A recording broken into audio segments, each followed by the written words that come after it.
Bismillahirrahmanirrahim. Assalamu alaikum dear students. How are you all? Hope you all are fine and doing great. Today we are going to discuss the other respiratory disorders which are pneumonia and asthma. ठीक है, आज की class में हम दूसरे respiratory disorder को discuss करने जा रहे हैं which is the first one is pneumonia and the second one is asthma. ठीक है, सबसे पहले हम बात करते हैं pneumonia की. Pneumonia is the infection of lung. ठीक है, ये एक्चुअली होता क्या है, इन्फेक्शन होता है. ठीक है, इसमें जो आपका लंग है वो इन्फेक्टेड हो जाता है. कैसे होता है, अगर ये इन्फेक्शन आपकी दोनों लंग्स को इफेक्ट कर दे, if it affect your both lung, it is called double pneumonia. ठीक है, इसके लिए क्या टर्म यूज होगी, डबल निमोनिया की. अगर आपके ये बोथ लंग्स को इफेक्ट करे, ठीक है, then it is called double pneumonia. उसके बाद बात करते हैं कॉजेज पे. निमोनिया में होता क्या है, निमोनिया जो है आपके लंग को इफ़ेक्ट कर सकता है. इसमें 3 इसके मेजर जो कॉजेज़ हैं.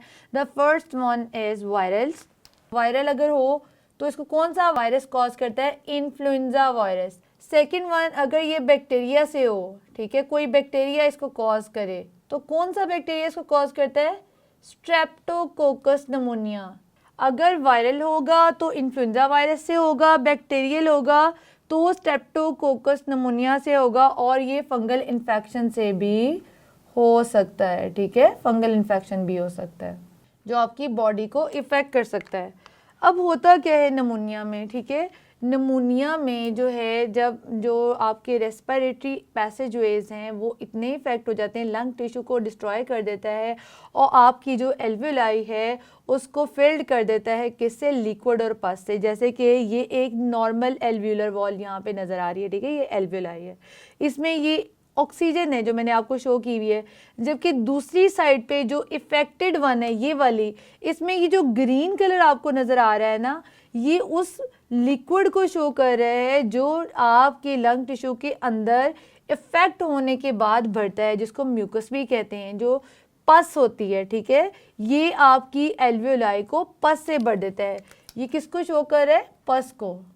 ठीक है, अब आप देख सकते हैं कि नॉर्मल जो हेल्दी पर्सन है उसकी जो एल्वेलाई उसमें ऑक्सीजन होगी, जबकि निमोनिया जो पेशेंट है उसकी एल्वेलाई के अंदर पस बढ़ जाती है. ठीक है, लंग टिश्यू इफेक्ट हो जाते हैं.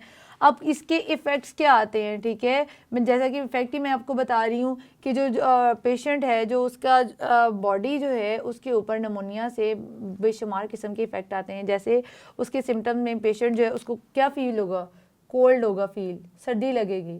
ठीक है, जब उसको सर्दी लगती है उसके बाद उसको क्या होता है, फीवर होता है. ठीक है, उस पेशेंट को जो है वो शिवरिंग भी होती है, जिसको आप चिल्स भी कहते हो. ठीक है, जो पेशेंट है उसकी स्किन का जो कलर होता है वो पर्पलिश या डस्की हो जाता है. ठीक है, क्यों होता है, due to poor oxygen concentration in the blood. Oxygen की कमी की वजह से, क्योंकि उसके खून में ऑक्सीजन की कमी हो जाती है, इसकी वजह से उसका स्किन कलर जो चेंज होता है. और लास्टली उसको शॉर्टनेस ऑफ ब्रेथ भी फील होती है. ऑब्वियसली जब किसी को सांस का मसला होगा, pneumonia is related to your respiratory system, तो डेफिनेटली उसको शॉर्टनेस ऑफ ब्रेथ भी फील होगा. जो लास्टली एक और चीज़ भी होती है, कफ होती है, खांसी आती है विद स्पूटम प्रोडक्शन. अब आपने ये वर्ड पे गौर करना है, SPUTUM, स्पूटम प्रोडक्शन. अब ये स्पूटम क्या है, आपने देखा होगा जब किसी जो है बंदे को खांसी होती है तो उसके जो है रेस्पिरेटरी सिस्टम से या उसकी जो है एक ग्रीनिश सा जो लिक्विड होता है वो बाहर आता है. ठीक है, जिसको हम बलगम भी उर्दू में कहते हैं. ठीक है, उसको हम कहते हैं स्पूटम प्रोडक्शन. जो यहाँ पे पस प्रोड्यूस हो रही है ना, वो आपकी बॉडी से कफ के ज़रिए बाहर रिलीज़ होती है. ठीक है, उस चीज़ को हम स्पूटम कहते हैं, जो आपको निमोनिया में हो सकता है. ठीक है, अब बात करेंगे इसके ट्रीटमेंट पे. जो वो निमोनिया जो स्ट्रेप्टोकोकस निमोनिया की वजह से होता है, जो बैक्टीरिया की वजह से हो रहा है. ठीक है, कौन सा निमोनिया, जो बैक्टीरिया. अब ये बैक्टीरिया कौन सा था, स्ट्रेप्टोकोकस निमोनिया. इसका ट्रीटमेंट अवेलेबल है किस फॉर्म में, वैक्सीन की फॉर्म में. ठीक है, किस फॉर्म में अवेलेबल है, वैक्सीनेशन अवेलेबल है इसके लिए. इसके अलावा एंटीबायोटिक्स भी पेशेंट को दी जाती हैं टू ट्रीट निमोनिया. ठीक है, इसके 2 जो है वो ट्रीटमेंट हैं. फर्स्ट वन है, इसकी जो पेशेंट है उसको वैक्सीन लगाई जाती है, और सेकेंडली जो है वो एंटीबायोटिक्स दी जाती हैं. ठीक है, उसको ट्रीट करने के लिए. अब बात करते हैं एस्थेमा की। एस्थेमा होता क्या है? It is the form of allergy. Asthma क्या होता है? Form of allergy. अब एलर्जी क्या होती है? आपको देखा होगा आपने, जिन लोगों को एलर्जी होती है तो अगर उसको एक्सपोज किया जाए उन लोगों को सर्टेन चीज़ के साथ, कि जैसे कुछ लोगों को डस्ट एलर्जी होती है, अगर वो डस्ट में को एक्सपोज करेंगे तो उनको कफ या उनको स्नीजिंग या मुख्तलिफ तरह के जो सिम्टम्स हैं उनकी बॉडी पे अपेयर होना शुरू हो जाते हैं।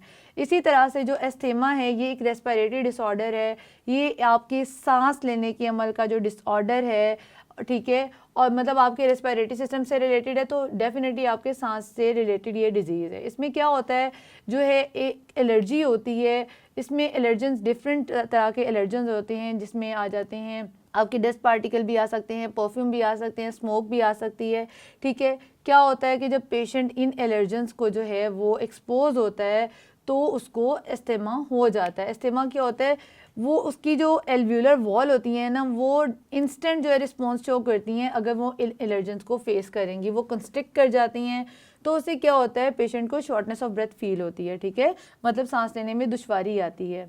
अब होता क्या है, जो इसमें ब्रोंक्यूल्स होते हैं ना, वो उसमें म्यूकस प्रोडक्शन ज़्यादा हो जाती है, ठीक है। जब भी पेशेंट जो है वो इन एलर्जेंस को, एलर्जेंस क्या होते हैं, allergy causing particles, allergens are allergy causing particles, ठीक है। जब पेशेंट जो है वो एलर्जेंस को फेस करेगा, ठीक है, तो क्या होगा, उसके अंदर उसकी बॉडी में ब्रोंक्यूल जो होते हैं वहाँ पे म्यूकस प्रोडक्शन ज़्यादा हो जाती है और it cause the narrowing of the air passageways, मतलब हवा के जो रास्ते हैं वो तंग हो जाते हैं, हवा का सांस लेने में दुश्वारी आती है, जिसकी वजह से पेशेंट जो है वो सफ़र करता है। अब इसके कॉजेज़ जैसे मैंने बताया, डिफरेंट तरह के जो एलर्जेंस होते हैं, जैसे स्मोक, परफ्यूम, पोलन और डस्ट, ये 4 तरह के एलर्जेंस होते हैं जो पेशेंट्स फेस करता है, ठीक है। कुछ लोगों को जो है वो स्मोक की वजह से एलर्जी भी होती है, ठीक है, जो कुछ लोगों को जो है परफ्यूम्स की खुशबू से एलर्जी होती है, कुछ लोगों को पोलन जो पौधों से प्रोड्यूस होते हैं, ठीक है, रिप्रोडक्शन के लिए जो पार्टिकल्स प्रोड्यूस प्लांट्स करते हैं उनको हम पोलन कहते हैं, कुछ लोगों को उन पोलन पार्टिकल से एलर्जी होती है, कुछ लोगों को डस्ट से एलर्जी होती है, ठीक है। जो पर्सन एस्थमा का पेशेंट है, क्या होता है, जब वो एक्सपोज करता है इन एलर्जेंस के साथ तो उसकी बॉडी जो immediate response of constriction show करती है। कंस्ट्रिक्शन मीन कंस्ट्रिक्ट कर जाना, जैसे आपकी एल्वेलाई एक बैग की तरह से थी, जैसे ही एलर्जन को एक्सपोज किया तो यूं श्रिंक कर जाती है, कंस्ट्रिक्ट कर जाती है, ठीक है। जैसे कि इस पिक्चर में आपको शो मैंने किया है, ठीक है, ये आपकी नॉर्मल वो ब्रोंक्यूल है, ठीक है, ये आपको शो करिए कि ये एयर का रास्ता है, ठीक है। अब क्या होता है, जैसे ही इन एलर्जेंस को आप एक्सपोज करेंगे तो ये instant response of constriction show की है, मतलब रास्ता तंग हो गया है, ठीक है, और इसमें ये ग्रीन जो है ये म्यूकस शो हो रही है, ठीक है। एस्थमा के पेशेंट में म्यूकस भी हो सकती है, ठीक है। तो क्या होगा, जब ये कंस्ट्रिक्ट कर जाएंगी तो सांस लेने में दुश्वारी आएगी, ठीक है, तो पर्सन जो है वो उसको एस्थमेटिक अटैक होते हैं, ठीक है, एस्थमा के अटैक होते हैं।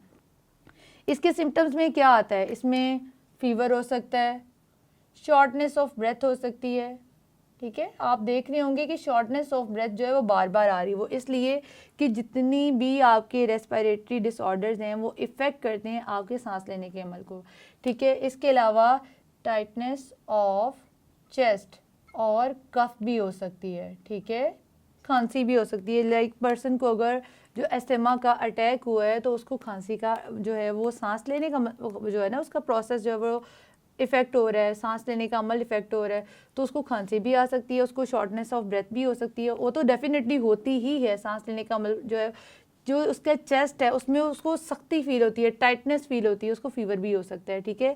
अब आ जाते हैं इसके ट्रीटमेंट पे। एस्थमा का जो ट्रीटमेंट है उसके लिए डिफरेंट तरह के केमिकल्स अवेलेबल हैं। क्या अवेलेबल है, केमिकल्स। वो केमिकल्स क्या करते हैं, आपके इन पैसेजवेज को रिलैक्स कर देते हैं, ठीक है, इन पैसेजवेज को जो कंस्ट्रिक्ट हुए हैं उनको खोल देते हैं, and they are taken in the form of inhalers, ठीक है। आपने देखा होगा कि जो एस्थमा के पेशेंट्स होते हैं मोस्टली इनहेलर यूज़ करते हैं। अच्छा, उन इनहेलर के अंदर जो है वो ये केमिकल यूज़ करते हैं उनको इनहेलर के अंदर डाला जाता है और फिर इसको सांस के ज़रिए अंदर लेके जाया जाता है। और जो रेस्पिरेटरी पैसेजवेज श्रिंक हुए होते हैं या कंस्ट्रिक्ट हुए हुए होते हैं उनको वो ओपन कर देता है, तो सांस लेने का जो प्रोसेस है वो बहाल हो जाता है। ठीक है, आज की क्लास में हमने देखा निमोनिया क्या होता है, उसके कॉजेज़ को देखा, उसके इफ़ेक्ट्स देखे क्या होते हैं, उसके सिम्टम्स की बात की, उसके बाद हमने बात की उसकी ट्रीटमेंट की, उसके बाद हमने देखा अस्थमा क्या होता है और ये किस तरह से होता है, किन चीज़ों से होता है। देन हमने डिस्कस किया उसके सिम्टम्स और उसके ट्रीटमेंट। आई होप आज का लेसन आपको समझ आया होगा। मज़ीद अंडरस्टैंडिंग के लिए अपनी बुक से रीडिंग कीजिए। मैं मिलूंगी अपनी नेक्स्ट क्लास में एक नए लेसन के साथ। तब तक के लिए अल्लाह हाफ़िज़।